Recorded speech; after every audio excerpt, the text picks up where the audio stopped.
Today we'll try and understand public-private partnership. And public-private partnership is an interesting uh, aspect of government contracting.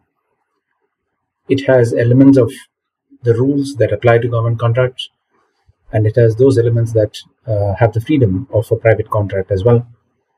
And today, if you notice, PPP model is considered to be one of the successful models in government infrastructure, citizen-centric projects. And we have seen the success of PPP in this country in several sectors, be it the highway sector, be it the airport, be it the port. Some of the PPP principles, if not the establishment of a public-private special purpose vehicle, that kind of a model has now been taken to the railways. It has also been introduced in the defense sector in some manner.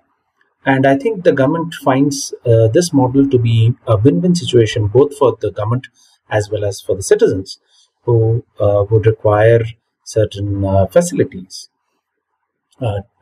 especially in terms of what kind of critical infrastructure we have. So, friends, the public-private partnership model is also important in sectors like electricity, where I think the first kind of process of privatization of public services was attempted. Some efforts of bringing the public-private partnership in the water sector has also been initiated, but it's not been that successful though, because water is a very emotional, politically charged issue, and hence there has been a different model, kind of what we see as the EPC model that has been adopted, and you will see as the Ministry of Jal Shakti under the National Jal Jeevan Mission is trying to actually bring water connection to every household by 2024. We are saying that there should be tap water for every household, assuring at least 55 liters of water. Instead of going by the public-private partnership model, the Ministry of Jal Shakti under the National Jal Jeevan Mission is adopting something very similar to the public-private partnership, but under what we call as the EPC model. So even in the water sector, this has been adopted. So broadly, even if we do not consider the PPP partnership in all sectors, the principles of involving the private player in government contracting is something that has been emphasized in India. And we know that the highway sector has always been the champion of the PPP project. It has experimented PPP quite elaborately. It came up with several models. Currently, you will notice that there is a HAM model called the hybrid annuity model, which is adopted in the highway sector because unfortunately when initially in the highway sector PP was introduced, it did not turn to be profitable for the contractors. And then the highway authority, that is the National Highway Authority of India, which was building the golden quadrilateral, connecting the different metropolitan cities of this country, they came up with another interesting idea to actually make this project viable and feasible for the private contractors by coming up with what was known as the Viability Gap Fund. Now, the Viability Gap Fund was an interesting kind of a bridge so as to compensate the contractor for the kind of investment and work he had already committed, but which could not be written back due to toll collections. And the contractors felt that they were running out of funds and money, and the projects were not going to be viable. So the Highway Authority had to actually pitch in with the Viability Gap Funds to actually compensate these contractors as well. And later on, why we brought the HAM model is that we wanted to have the PPP along with the EPC. So I'll talk about this EPC model and why the HAM model was introduced. It is kind of a hybrid model. It's not pure PPP, it's not pure EPC. It's something in between of the same. And that is something that the highway sector has been adopting quite well. We know that the public-private partnership project has been very, very successful in the airport sector. We will take some examples of the same. So sector-wise, if you see, the public-private partnership has been a great initiative. It's actually a great public contracting study. If some of you are interested on how this contract is made, I think you could always read our book that was published. This was called the NLSI book series number 5. And the title of the book is Public-Private Partnership in India, a Sectorial Analysis. This is an edited book It has quite a bit of information on public-private partnership, um, and the critical issues and challenges in which the courts have intervened and given direction about how the government should go ahead with the public-private initiative. And this book also discusses the central and the state legislative framework for the public-private partnership sector to be brought into place. So this book is something that one can keep as a ready reference to understand, detailedly study about the modalities of the public-private partnership project in this country. Also, you would notice that there are several ministries that have come up with model agreements on public-private partnership. These are available for study. And the model agreements, even the NITI Aayog has come up with a model agreement, which can be adopted by agencies that would want to actually, go in for a public-private partnership model, especially the state governments if they want to put their infrastructure projects on the PPP model. So we'll move forward. And let's now kind of understand the history and development of public-private partnership in this country. Now, friends, the traditional form of contracting in the government has been always outsourcing, right? What is an outsourcing contract? Let me give an instance or an example. If the government or the public works department of the government wanted to lay down a road, they will actually call for a tender in which the bidders would participate, and the lowest bidder who will actually lay down the road for the lowest price or cost would be given the contract to actually lay down the road. So the government always relied on private contractors, vendors, and private companies to do a lot of the infrastructure development in this country, and this has been going on. And this is probably the way in which the government gets citizen-centric, services, citizen-centric infrastructure or schemes, so that to be honest. One Supreme Court judgment very clearly said the right to do business with the government is actually a fundamental right. It's part of Article 19(1)(g), which talks about the freedom of trade, occupation, and business.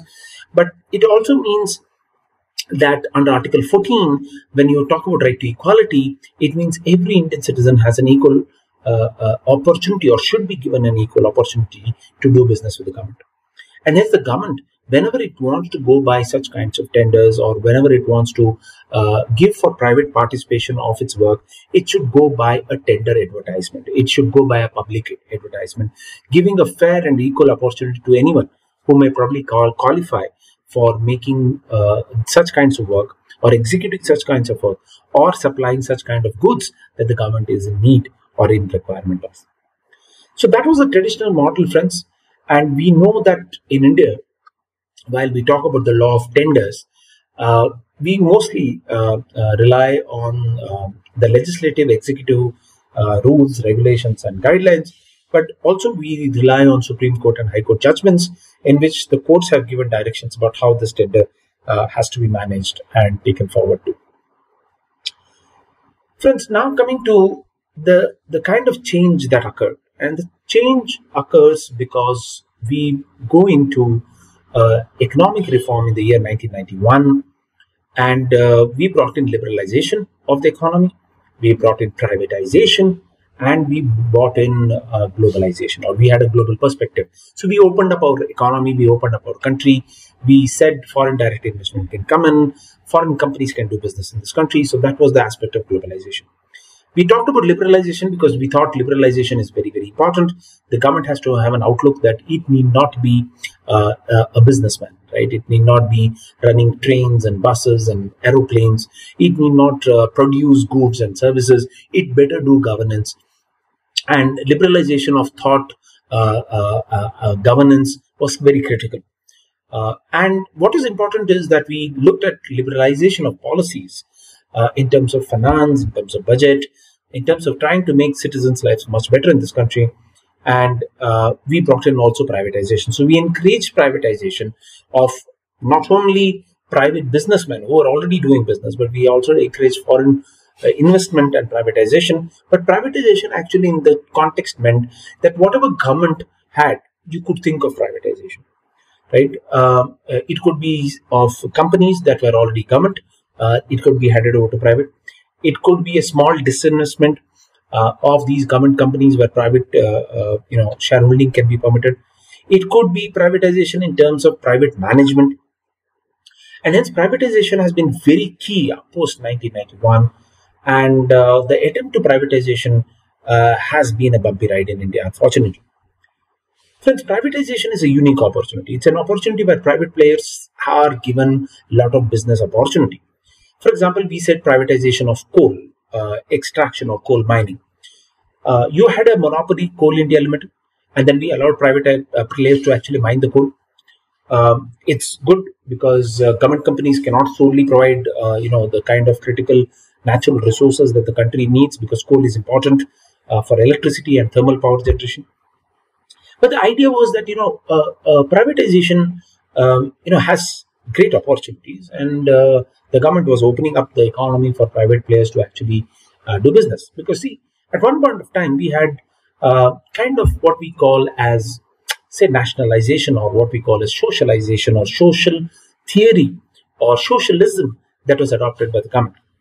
And that's why the government was unfortunately running its own airline without any private player competing for the same. And the government was actually producing LPG, it was running buses and trains. So the socialism model of development had to change. And if socialism had to change, we had to adopt a little bit of capitalism, allowing private players to actually capitalize from the economy, make profits from the economy, get into extraction of resources, and provide services to citizens. And that kind of an opportunity was supposed to be provided post 1991. Interestingly, privatization, whether it's good, has to be evaluated. Yes, in certain sectors, privatization is inevitable. But in certain sectors, whether it would be better to have a public-private participation. Because privatization has its own risks, it has its own challenges. And in a country which was under transition, or getting into a transition model from socialism to capitalism, from a very closed economy to a liberal economy, I think we were caught unaware of a lot of contractual matters and issues and challenges that may arise from pure privatization. The classic case, or the two cases that were very critical in the 1990s, post-LPG era in this country, the two cases was one, the Enron, or the Dabhol Power Corporation case, and the second was the Bangalore-Mysore Infrastructure Corridor case. In one case, the Enron case, it was the government of Maharashtra, and in the Bangalore-Mysore Express Corridor case, it was the government of Karnataka. Both who were contracting parties, and for the first time, you saw these two states getting into contractual litigation issues and challenges with private companies. Enron happened to be a US company. The NICE road happened to be a consortium of Indian and US companies. It was a joint venture. When privatization was attempted, in Enron case, it was electricity or power generation that was attempted. In the Karnataka case, it was the road infrastructure that was attempted to be privatized. In both these two cases, the two governments faltered in their contractual obligation. There was lack of planning, there was lack of negotiation, there was lack of drafting, there was lack of legal acumenship in executing these two contracts, and hence they ran into deep trouble. Interestingly, the Enron case at least was resolved through amicable settlement, and it was created as Maharashtra State Electricity Board was given stake in the Dabhol Power Corporation. And to some extent, after a hard-fought legal battle, this matter was resolved, and Dabhol Power Corporation started producing electricity, and it was sold. But it took 10 years for Enron to be resolved. But what happened in the Enron case was Enron itself collapsed in the United States. It was a multinational power company, and because Enron collapsed, it was easy to resolve and find solutions for making the project operational and workable. However, coming to the Bangalore-Mysore Infrastructure Corridor case, this case is still not resolved. The road has not reached Mysore. This was an interesting project that was designed and conceived by a consortium company called NICE, that is Nandi Infrastructure Corridor Enterprise. It was headed by Ashok Kinney, who was the managing director of this project. He had experience, critical road projects in the United States. He thought he could build a similar highway between Bangalore and Mysore. It was supposed to be an express corridor, which means, there would not be any passages in between, or stops in between, or red light in between. And it was a 111 kilometers project that was conceived at that point of time. Interestingly, when the government of Karnataka entered into an MOU with NICE, the expectation of NICE was, look, it's not only going to build road, it also wanted to build actually 7 townships, which was later reduced and brought down to 5 townships. And the idea was to have some of Bangalore's population move to these townships through the road network connectivity. They could keep the IT corridor of Bangalore, and they could keep the tourism corridor of Mysore, into one express highway. So it was quite a well designed project, but unfortunately, the way the contracts were executed, the MOU was executed, the way the land acquisition process was actually commenced or started off with. Interestingly, friends, what happened with the NICE case was the government of Karnataka, through its agency called KIADB, the Karnataka Industrial Development Corporation, they acquired land for this project. And of course, you will notice that in privatization, the land acquisition cost is usually borne by the private player because the government, unfortunately, does not have resources to acquire that particular land. And once the land was acquired for NICE, the Karnataka Industrial Development Board transferred that land to NICE. And NICE built the road. And this was in 3 stages, 3 phases. First was the peripheral ring road, then was a 40 kilometers road, and then the last phase was to reach the road to Mysore, and in between you have these townships and so on and so forth. So there was a phased construction of this project. Interestingly, the phased construction of this project was so badly done in terms of the contract, because naturally the contract was one-sided. It can be clearly assumed by reviewing the contracts that the contracts were drafted by the legal team of NICE, and the government of Karnataka officers did not properly negotiate, read, review, and understand the implications of the contract, and they were probably abused, misused in terms of the contractual power that NICE had, and the government of Karnataka probably signed on dotted lines. And that's why the government of that day, when it was signed in 1995, it was the J.H. Patel government. Sri Deve Gowda ji also felt that this was not a boat project, it was a loot project. And, he did criticize. And interestingly, very recently, there was a defamation suit that was filed by Ashok Kini on Deve Gowda ji. And we had a court in Bangalore very recently awarding 2 crore rupees as defamation cost to Ashok Kini by Mr. Deve Gowda, because it led to a political slugfest. The politicians of the day felt cheated. They felt that they were taken for a ride because the contract was not fair. It was supposed to be a PPP project, but it was actually not, because in NICE, the government did not have any equity. So the government really found this to be a problematic contract, problematic situation. They found the citizens' interest and public interest to be compromised, and hence the government stopped acquiring land for this project. Now, you will notice that in any critical infrastructure project, unless there is land, and only the power of land acquisition is with the state, the power of land acquisition cannot be transferred to a private player. So, unless you acquire land and the government hands over this land to the private player cannot build the infrastructure for any purposes. And right now, because the ownership of land is with NICE, they are collecting the toll, and interestingly, the toll money also, is with the NICE company.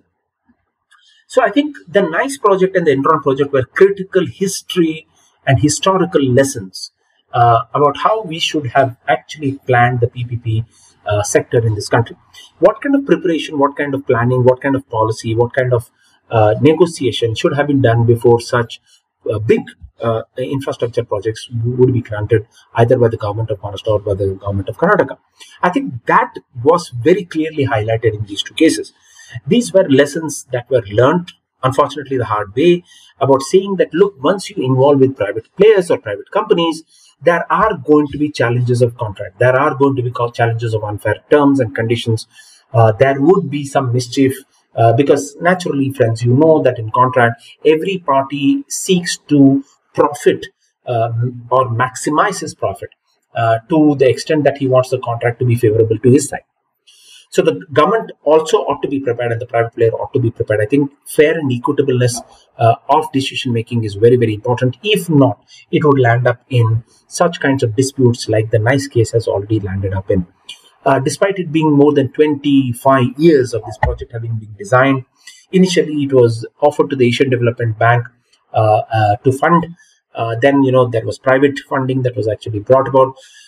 The design of the project was very good because it wanted to take away Bangalore's congestion. It wanted to decongest this city by an external ring road and then take the traffic away to Mysore. So while the design was great, but the planning also was great. I think design planning was fantastic. Unfortunately, it was not negotiated properly or effectively because the government of Karnataka probably did not employ the best minds to negotiate. And it was drafted very poorly, and finally it was executed miserably. And the execution part is where the real critical issue comes into place, because friends, once you convert the land ownership to a private company, the private company becomes completely and substantially the owner of that particular land, and in no sense you can actually come into a public-private partnership mode. It becomes a private mode and not a public-private mode. Right? So public-private partnership has to be understood from the sense of the partnership where trust and confidence, and please note, in partnership between the partners there ought to be fiduciary relationship, and it should be such that both the partners profit, benefit, but at the same time don't breach public interest or public policies. And that is very important if we want to establish, grow and employ the PPP model in this country. Let's now move on to understanding or evaluating the 3 Ps, that is public-private partnership, and let's try and evaluate the advantages and the disadvantages. Now, why are we evaluating the 3 Ps is because we are trying to understand whether it is beneficial to the government and the citizen, or whether it has certain risks to public infrastructure projects. And the point is, if the risks are lower than the advantages, then there is always a need to go forward with the 3 Ps. But if the risks are higher than the advantages, then we need to pause, rethink, revise, review the public-private partnership contracts.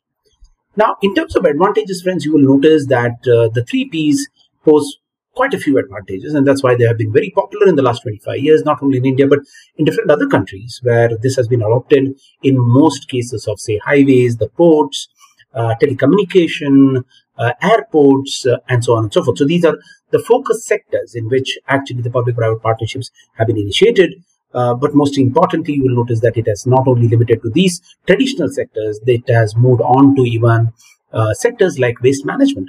You will notice, friends, that most of the municipalities are actually trying to move the idea of public-private partnership in electronic waste management, in construction and demolition waste management, in municipal solid waste management.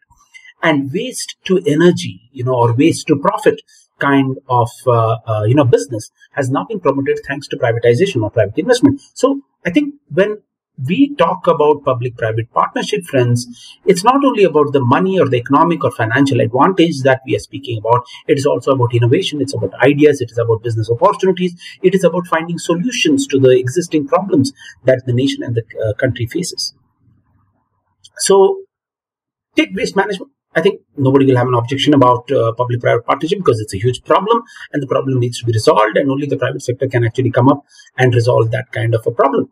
So first thing first, friends, what happens with 3 Ps is the private sector is able to finance or raise the money budget that is required to complete the project. This is one of the distinct advantages, because in government, we always see that this money is a huge problem. Not that the government does not have money, but the problem is about allocation of those resources for these kinds of sectors, because most of the resources are taken in welfare schemes in terms of trying to look at poverty elevation. It is probably spent on defense, hardly on education, and so on and so forth. So these sectors receive less finance, less attention in terms of budgetary grants. And hence, with the 3 Ps, one of the distinct advantages is to actually invite the private player who is actually financially healthy or who is capable of raising the finance to actually establish, complete and successfully run the project. So finance is actually one of the main reasons why a public-private partnership is actually undertaken, because the government cannot probably find its own source of money. It does not want to probably pay up front to the contractor to complete the work, and he wants the contractor to bring in that kind of an investment. And how do we give the returns to the contractor on investment? Probably we give it through the toll money in the highway sector. We will give it through the user development fee in the airport sector, so on and so forth. So finally, the private sector is going to get the return on his finance or investment. It could be in the range of 15 to 26%. That is the rate of interest that he's expecting, or even more than that.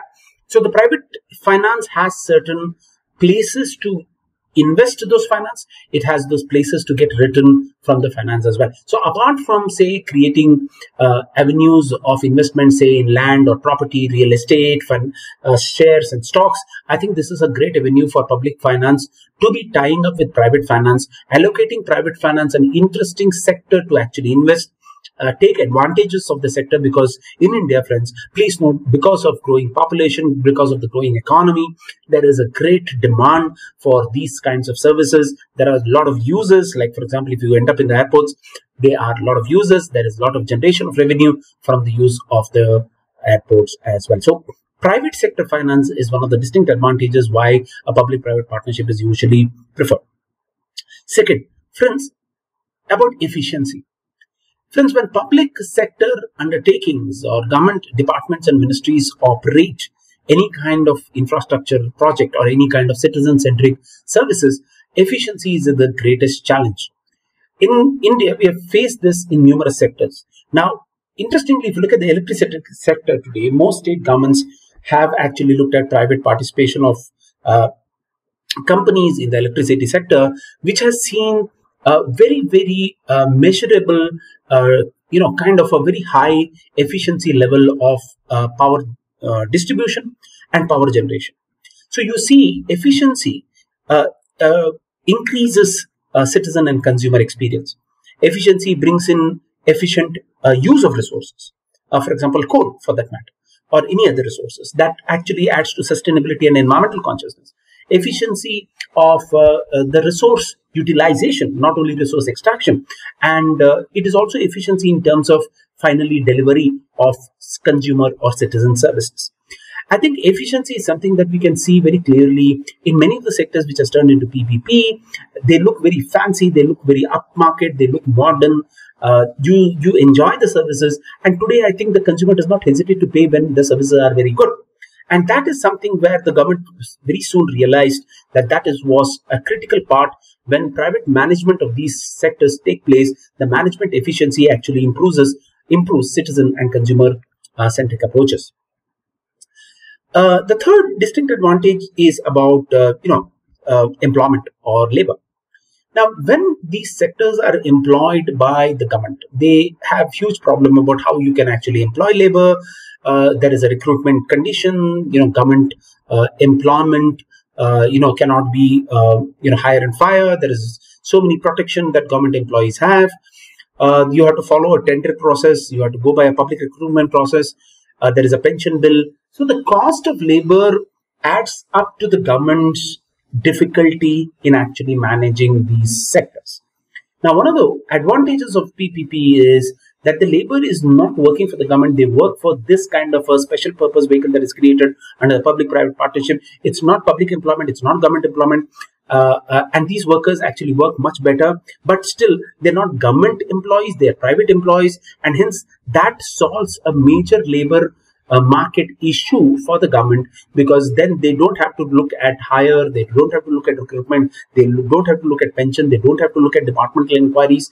This is a distinct advantage, and the government actually replaces government employees with private ones in the PPP sector. And labor cost, I think, is a huge cost that makes the PPP project far more viable, because that's an input cost. That's a kind of a cost that goes into the project. And if labor cost is pretty high, the project is not going to be feasible, and the returns on investment is going to be delayed to that extent.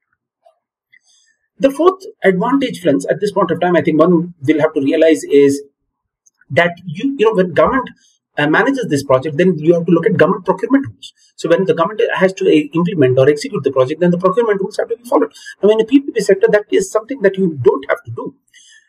So they can go for the best product. They can actually subscribe to branded products. They can actually get the best experiences, the best material, the best technology, and they don't have to go under the carpet of a government tender. This clearly creates a huge advantage to the public-private partnership project, and they can focus on saving time and cost, which usually and unfortunately gets spent in the tender format as well. This is where the advantages are. Now, interestingly, friends, when you talk about the advantages, is that because there is public in the private, please note the public-private partnership, the public part always will ensure transparency and accountability. So there is public investment to some extent, It's not real finance, but it is, say, conversion of the land value into the equity. But because the public is there, transparency can be ensured to some extent. Accountability can also be ensured, and hence it's not complete privatization.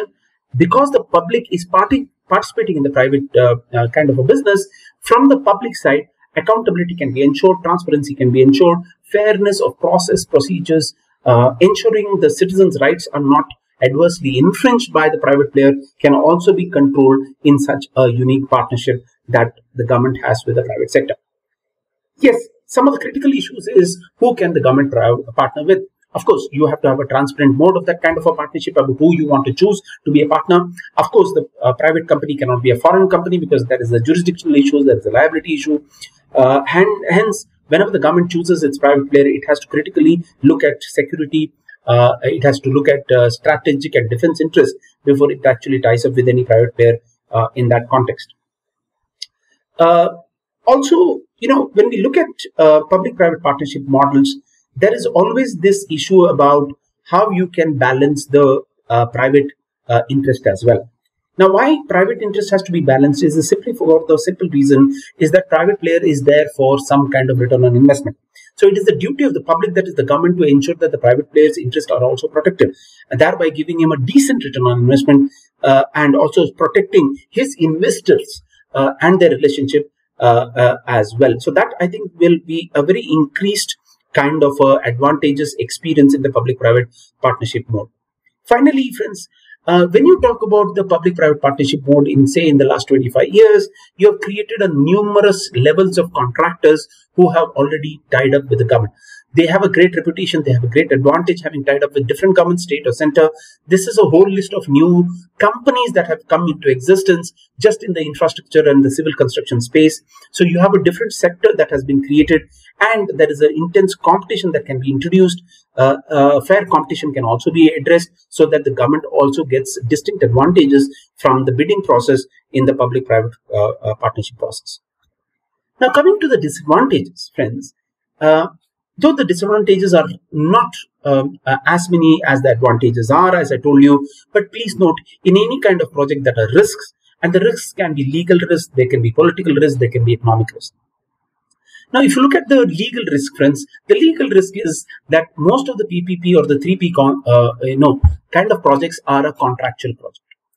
It is signed through a concession agreement.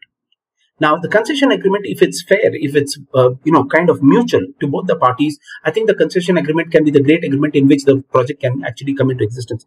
However, despite having the best of the contracts, the legal challenge is, look, it is a joint venture, public-private partnership, public and private. It's a joint venture.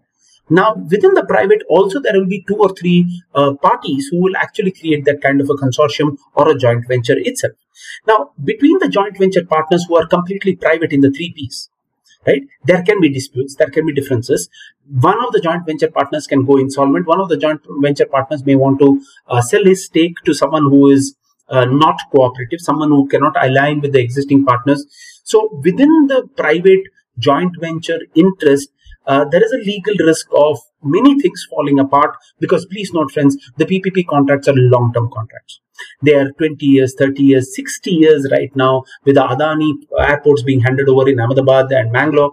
You will notice it's a 60-year contract. It's a long-term contract. Luckily, with the Adanis, there is no private joint venture. But I'm just saying, in the initial phases, we had GVK, Zurich Airport, L&T coming together. So there could be those kinds of challenges and legal risks that can come through the contract that they have entered into. And contractual issues can also lead to arbitration and litigation.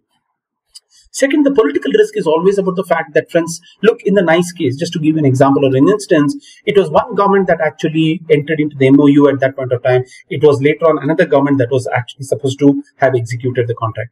Now, the political parties have huge differences.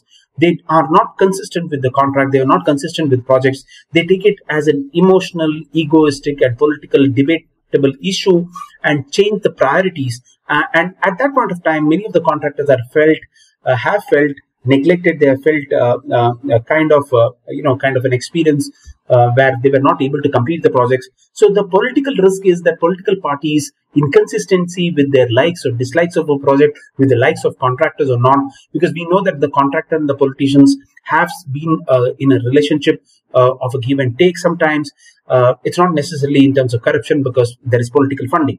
And political parties know who the funder is, and they are probably aligning themselves to those kinds of contractors and fundings in many cases. So that is a political risk that can definitely be evaluated in the 3Ps. Coming to the economic risk, friends, the economic risk is, while the private person actually enters, he brings in the finance, he completes the project. Please note, like I said, in the national highway sector, the toll collections did not give enough returns to the private party. And that's why then we had to come up with the viability gap fund. We had to come with the hybrid model. We knew that the contractors' money is something that is not, something that they were able to take adequate return of. And we saw in the early stages, some of the contractors actually got liquidated. They were not able to withstand the pressure of these projects and the money that was required. The banks and the financial institutions also did not support adequately in terms of loan or credit lines. And some of the contractors had to actually exit from that kind of a business. So that is a huge economic risk, because remember, you go by certain calculations. You think the traffic will increase in the next 5 years or 10 years, it will double or triple. Based on those calculations, you actually negotiate the concession tenure. Friends, the concession tenure, as I told you, can be 20, 30 or 60 years. How do we decide this tenure? I think we decide this tenure by considering that, look, during this time, this is the kind of returns that you are expected. It's a projection. It's a kind of an anticipation. It may go horribly wrong. Once the toll road opens, maybe people will take the village roads because they don't like paying toll. That could be an alternate routes that can be established. We have seen in many cases where the central government has laid down the highway, the state government comes with the parallel highway for its own citizens. That is a free road. This is a toll road, and hence the toll money is not actually going to come. So that, again, in terms of the kind of anticipation in a long-term basis, economic issues could be a major problem.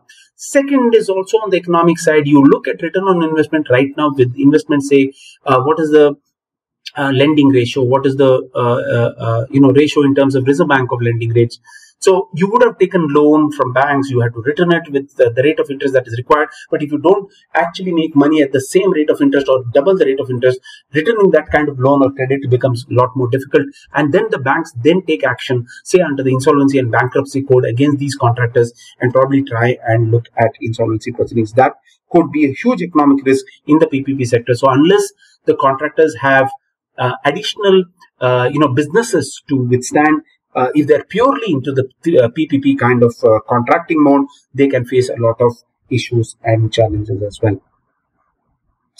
Also, one of the issues with 3Ps has always been government interference. This is kind of a pressure situation, because your time with the government, government servants and government agencies can also be very, very arbitrary. They can be unfair. Sometimes they can be, dominating the private business. So they may not give too much of a free hand to the private players to probably change the model, design changes. For example, from a 4-lane to a 6-lane, there is a lot of policy paralysis at times, because the government is very slow in giving those kinds of permissions. The government is very slow in acquiring additional land. The government is slow in raising the toll money, because all of these have public, kind of interest that is involved. So then what happens is, in any of these sectors, wherever the 3Ps have been established, then you bring a regulator in place. You bring an autonomous body, because you don't want the same government to be a contracting party and also to decide that you should not make money.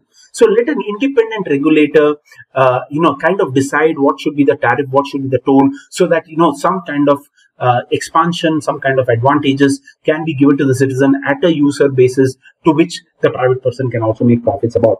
So those kinds of challenges will continue to remain in the public-private initiative. And I'm sure these are something that now almost everyone in the public-private partnership basis knows. But that is something that they will definitely be able to withstand, definitely be able to address, and also take due note of. Finally, friends, the biggest disadvantage in public-private projects is delay. Now, all contracts impose a penalty for delay, and very often than not, this kind of delays can occur due to many circumstances. One of the biggest circumstances of 3P projects is that there should be adequate land, and the land should have been acquired by the government. If there is delay in handing over of the land, that becomes a huge problem for the private investment, the private player, and that literally postpones his return on investment, and that exposes him to a huge risk in case that is done by the government. So I think vis-a-vis the government, the kind of negative approach, if it can show, or due to, say, protest of land acquisition, or maybe, please note, some of the land acquisition cases end up in court, it ends up in litigation, it delays. So it is not necessarily the fault of the government. It could be the kind of fault of determining the kind of compensation for land acquisition that may also result in delay.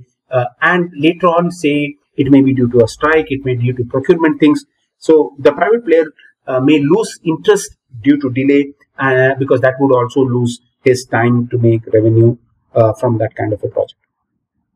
So I think these are some of the advantages and disadvantages, just to give you a kind of an idea of what it requires to us to study the public-private partnership model, because I think it's important for us to understand the risks that are involved. Obviously, there are many risks, and these risks are something that every businessman is used to.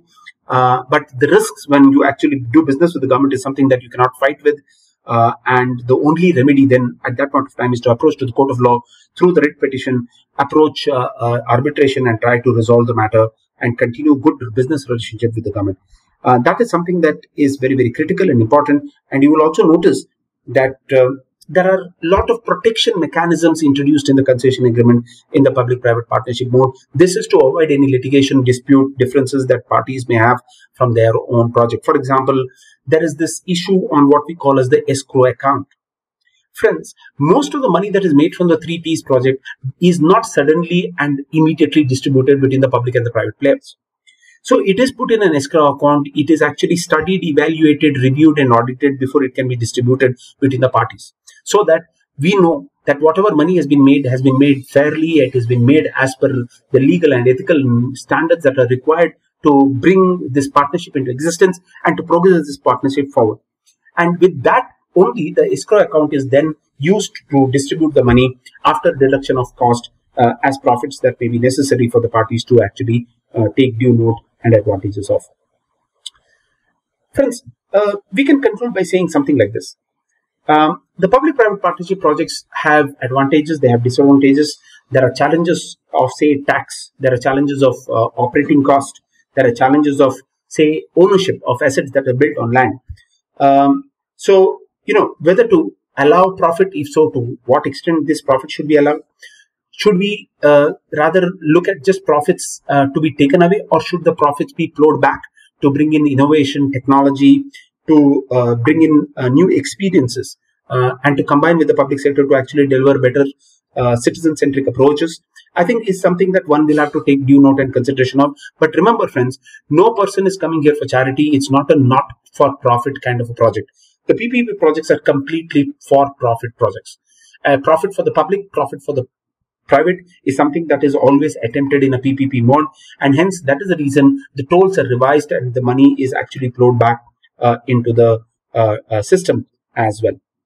However, you will notice that despite the numerous advantages, the adoption of 3Ps is very slow in other sectors. For example, in the hospital sectors, this has not seen much of growth. For many reasons, maybe it is about hospitals and the kind of services that have to be given to the poor and the needy, and so many services in the hospital have to be free. So the private sector hospitals may not be ready and willing to tie up with the government. So the hospital sector has not seen much of the 3Ps growth, and that's quite disappointing, because I think healthcare needs private investment, it needs private technology, it needs private participation, and the government must actually do this in such a manner that it can actually favor and show the private individuals have great advantage in the same. For example, post-COVID-19, we have seen how important it is for private players to tie up with the government, especially with the vaccine. And that clearly displays the fact that from now on, I think the government must look at hospital and the medical healthcare sector as a very important sector for the growth of the public-private partnership mode. Also, I believe that public-private partnership mode can be a great leverage in terms of public education. Today, we have government schools, we have Rotary schools as well, we have some kind of private initiatives in public education system. But I think in terms of, say, right now we have two kinds of public or educational institutions. One is completely public, one is completely private. Even university or higher education is either private or public, right? I think it's time at least a public-private partnership model, even in the education sector, can be something that can be explored for. And I think that would also have some kind of a huge boost for the education market, which now has seen exponential private growth. And there is a great private investment in the education sector in India as well. Finally, friends, it's important for us to understand that PPP being a long-term contract, there must be enough systems in the contract to actually make the contract a successful one. It's not successful only for the parties, but it is finally successful for the citizen, for the society, and for the country, because these are infrastructure projects, right? It is important projects as well.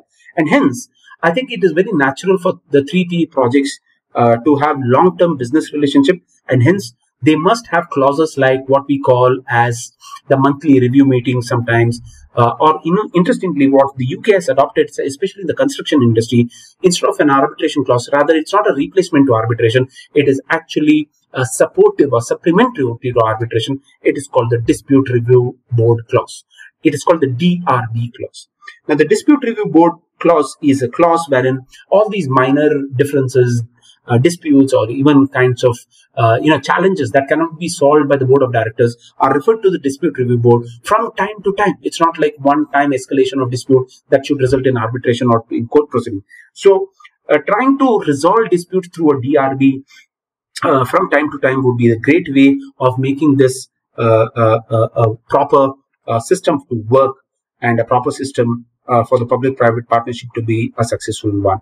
Finally, I think municipalities or urban local bodies must take PPP quite seriously. There is so much lack of infrastructure in our cities, and the municipalities are very slow in maintaining parks, roads, and public transport systems.